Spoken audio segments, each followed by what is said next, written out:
This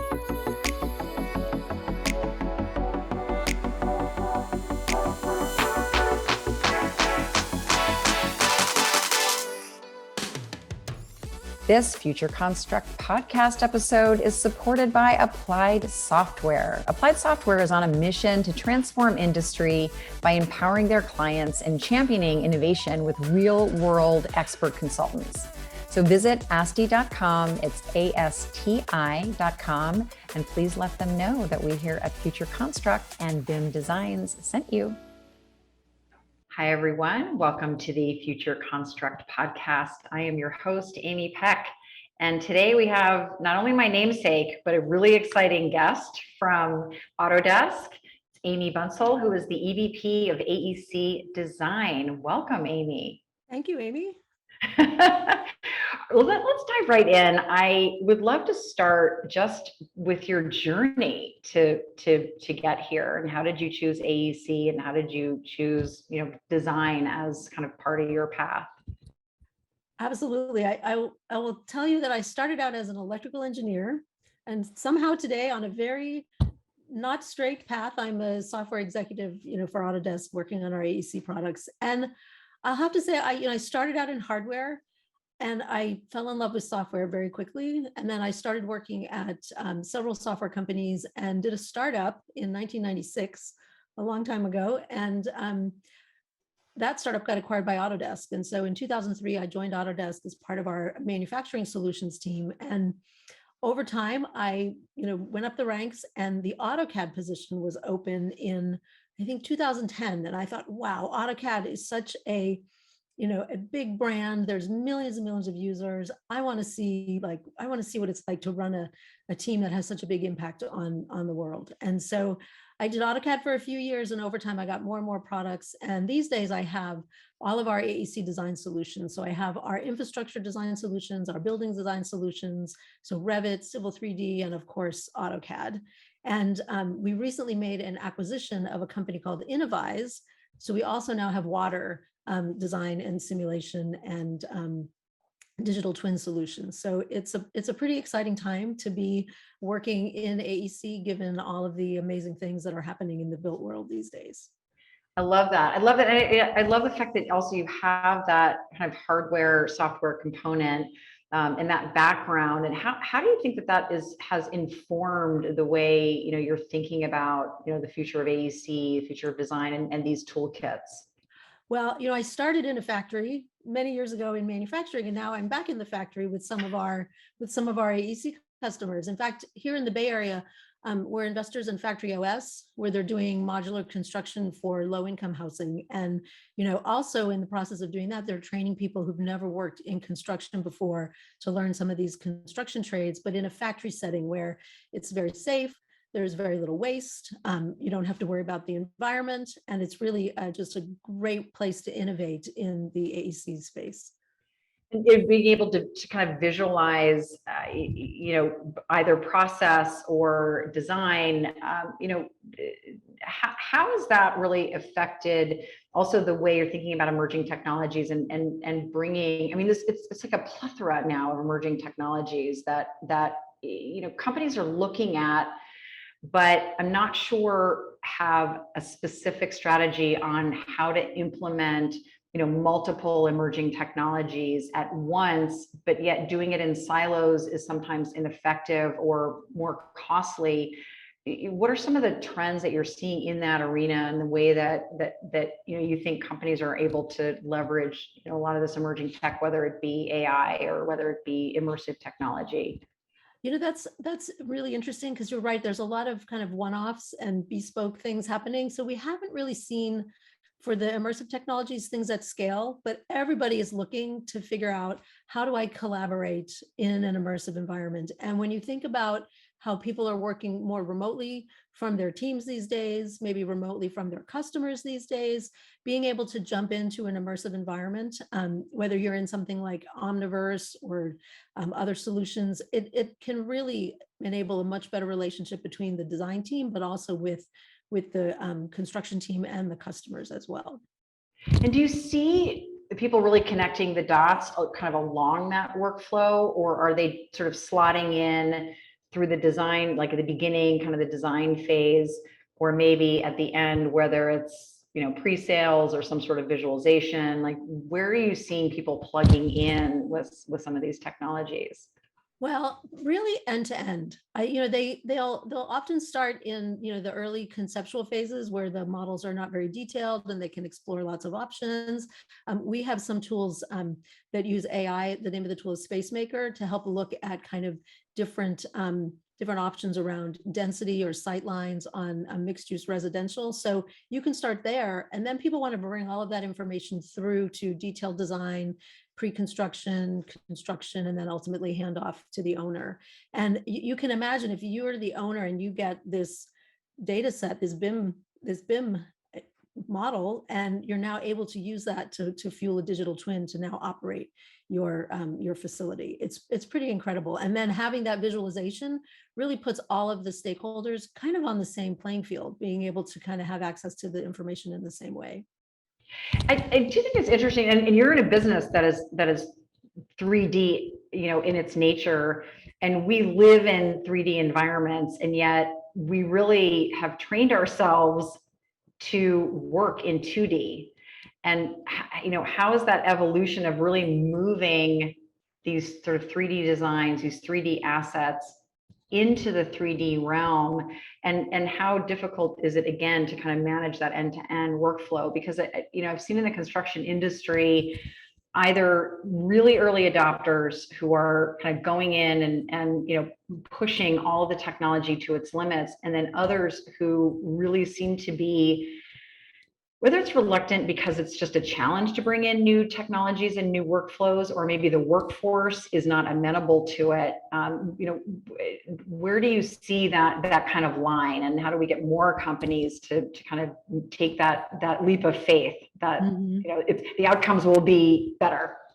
You know, it's definitely complex. One of the things that that I have seen that works well is so much of the 2D is now created automatically from the 3D, right? So you now have this tight connection when you're using BIM between your 2D documentation and your 3D model. So you don't end up with sort of an outdated PDF or you know, an AutoCAD drawing that was done disconnected from the 3D design. So by doing that, you're starting to build up people's confidence that, hey, they're going to be able to work off the latest and greatest data. And then when you take that data and allow them to access it on the construction site, you know, via a tablet or in the trailer, now you're really showing people, hey, it's worth it to kind of bring this data all the way through the entire process. I love this vision of taking BIM data and making it, you know, sort of flow through to the as-built, where then you can start to use immersive technology for the lifetime of that building, and wiring that, you know, either just, you know, optimization for the building itself, but then also smart buildings into smart cities and what's ultimately going to be this AR cloud. But it seems to me that it seems like kind of a difficult path to, you know, for us to just say, all right, you know, now we have this as built, and now we're going to leverage that to you know, become a smart building as part of a smart city. When do you see the infrastructure starting to kind of really merge and enable that, and then also the standards to support that, where this just becomes the workflow? Yeah. So I'll start with the infrastructure. In general, I think the infrastructure to support the, you know, massive, you know, digital cities is there. The problem is really the data is not there, right? Because the city's been there for a long time. And, you know, how do we leverage a combination of, you know, brand new construction that's happening, that we can have a smooth and seamless, you know, handover with the digital data, to know, oh, I need to go out and maybe laser scan or hire someone to go build me a model for certain key parts of my infrastructure. So if you want to do it at city scale, it definitely will take time to gather all the data. But the good thing is you can start even with a room somewhere, and, you know, kind of grow from there and still get benefits off of doing that. Yeah, that makes sense. That I think is that it does seem insurmountable when you look at it in the big picture. So it's like, what can I start with today? Well, and there's an interesting role for governments to play here, because if they invest and kind of help motivate and pay for a lot of the kind of groundwork that has to happen here, you can definitely get there faster. I'd like to go back to one of the things you were mentioning about, kind of training workforce and people who've never even had experience in construction, and also how there's a lot less waste, and you can leverage software and simulation for a lot of these activities. It's not just a marketing mandate anymore for companies to be sustainable. Like it is becoming actually the demand of consumers and the workforce. And so what are some of the ways that you're seeing, real traction? We've had Amy Marks, your colleague, on prefab, which is one way, but what are some of the other strategies that companies can start, leveraging now? So one of the other strategies we see is a bigger focus on carbon and understanding. We used to think that it was all about operating carbon, running the HVAC system, but really that's only about half of the total carbon in a building. There's also all the embodied carbon, and that's all of the materials and how they get to the job site that you're selecting in advance. So whether it's the concrete or the carpeting or the drywall, we now have calculators that will allow you to look at your total carbon for a building and then go ahead and make better sustainable choices for both running the building and even before you start breaking ground. And we're seeing Skanska and Microsoft, we have done some work with them. They're saving 20% on their carbon footprint, and they're still hitting all their performance goals on the building. So it's really a win-win for everyone when you can have good data and run good calculations and simulations, and then make really better choices up in the very beginning of the process. That is great news and great advice. We're going to take a little break now and go and have a moment with our sponsors, but we will be back momentarily. This episode of the Future Construct podcast is supported by the amazing team at Applied Software. They have solutions for any modern project. Applied Software is on a mission to transform industry by empowering their clients and being the champions of innovation with their real-world expert consultants. They have a comprehensive suite of solutions for AEC, MEP, and manufacturing, and they have a singular focus to help you achieve higher performance. They have software, training, support, consulting, and custom development. Applied Software has you absolutely covered for all of your workflow needs. And BIM Designs is proud to be a client and partner of Applied Software. So visit ASTI.com, that is ASTI.com, and please let them know that Future Construct and BIM Designs sent you. And we are back with Amy Bunszel from Autodesk. So I would like to go back also, we talked a little bit about, sort of training the next generation, and that you're able to train people who have no, construction experience whatsoever. But on the other side, there is an incredible amount of knowledge with workforce who may be retiring over the next decade or so. And are there some ways that companies are able to capture some of that knowledge and either turn that into some training or leverage that knowledge and expertise for this next generation of construction professionals? So one thing that comes to mind that's happening really in all of our industries is more automation. And so not everything is automatable, but a lot of our customers are really looking at what are maybe some of those repetitive tasks that we can automate so we can focus on really the value add. And that automation varies depending on, it could be robots on the construction site. And then if you do that, you can then really focus on what are the things, the human skills that we need to preserve, and then leverage those really senior and experienced people to help identify those skills and make sure that those are the important skills that we pass along, to the next set of workers. I will say one thing around the next generation, part of the challenge is attracting them. So Autodesk works with schools, with K through 12, with community colleges and secondary education, but we want people to know that construction is sexy, and construction is an exciting field to be in. When you think about the amazing projects that are happening, the impact of modernizing a commuter rail or a highway or a water system, and that's an impact on both the users of it, but also on the environment. And so the more we can, I think, help people understand that if they go into a field like construction, and also manufacturing has the same problem, that they can really have a big impact on the world, and they're going to learn modern technology skills, right? They're gonna potentially have drones, they're gonna have robots, they're gonna have tablets, they're gonna have a lot of things that make their job, I think, fun to do and allow them to really focus on the exciting part of the work.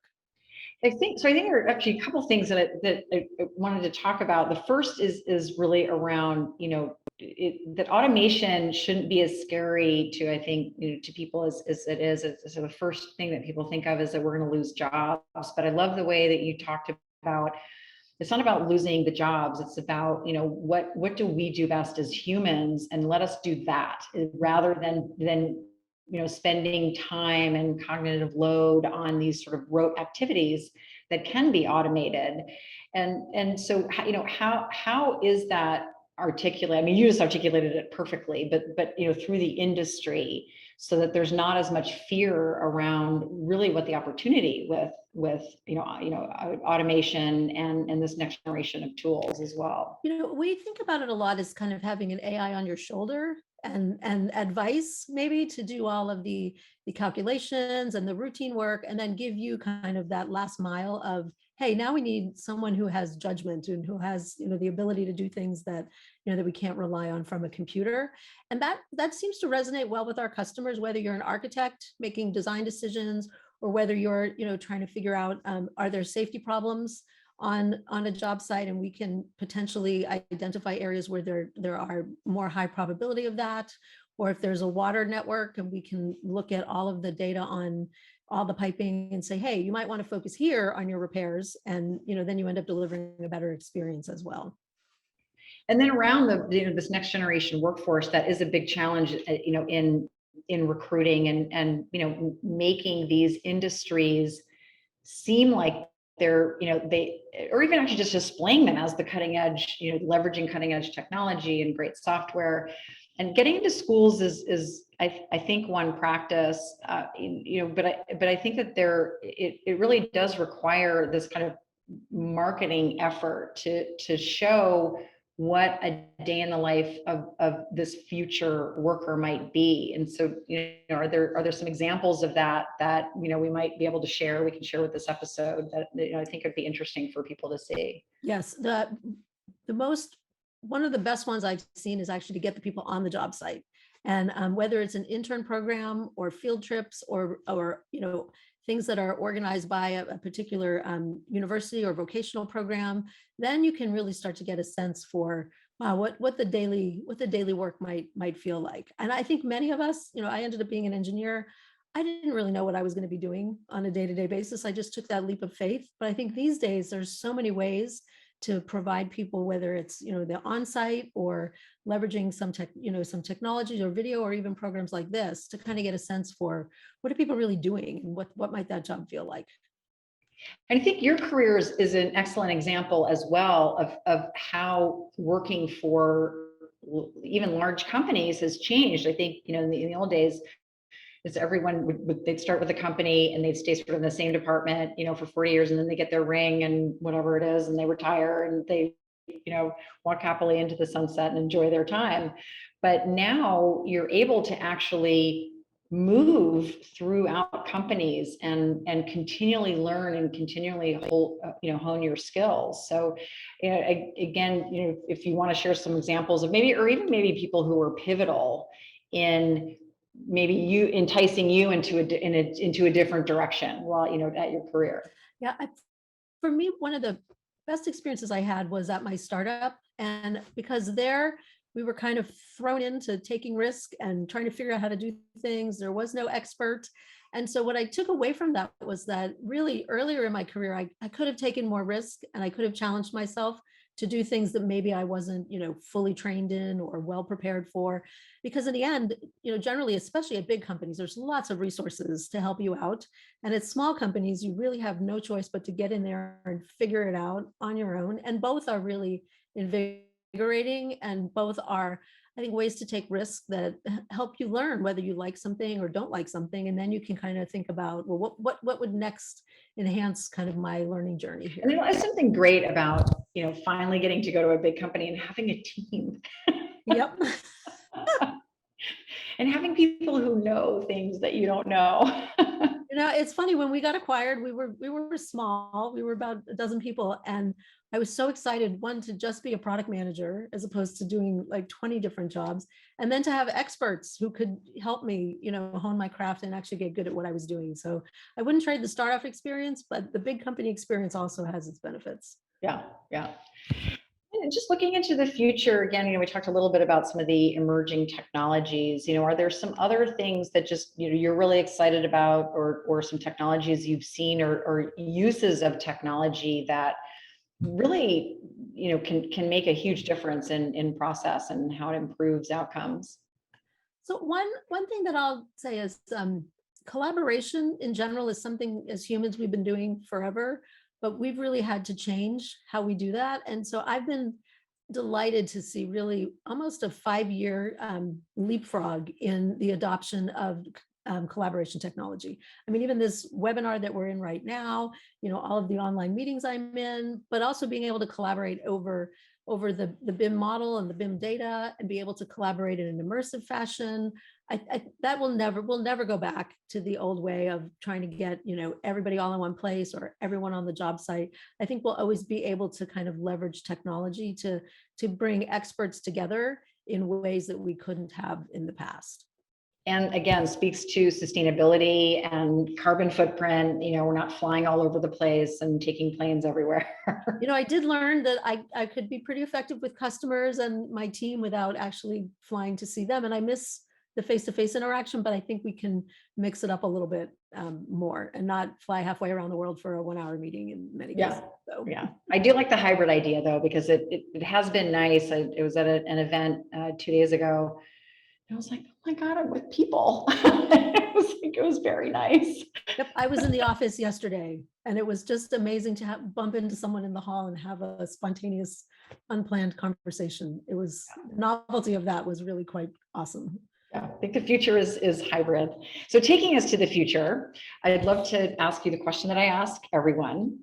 And that is, if you could, project yourself 20, 25 years in the future, and you could bring with you, any gadget or service that would actually just make your life, on a personal level better, or make you happy, what would it be and what would it do? I was tipped off about this question, and I've been racing for the last couple of days to come up with an answer. And, for me, I've always enjoyed traveling, and I've always had kind of family members and friends all over the world. And I would love to create or bring with me the kind of immersive experience where, instead of me being an avatar or just a pair of hands, you can really, I can be me and you could be you, and we could be in an environment and really feel like we were there together, and have the type of engagement that we almost as good as we would have, in real life. And I think we're going to get there. And I think it's going to really help us keep relationships in great places and spaces, even when we can't all be together. I love that. And there's like holograms. Like I want to just send my hologram all over the place. Yes. And then we can do scouting missions, and then we can go back if you like something, or do that kind of stuff. So yeah. And again, it's back to the kind of the concept of the hybrid piece. So like there's a time and a place for digital, and there's a time and a place for us to all be together. Mm-hmm. Well, thank you so much for joining me today. It's been an absolute pleasure speaking with you, and we hope to talk to you again soon. Thank you. I much appreciate the opportunity.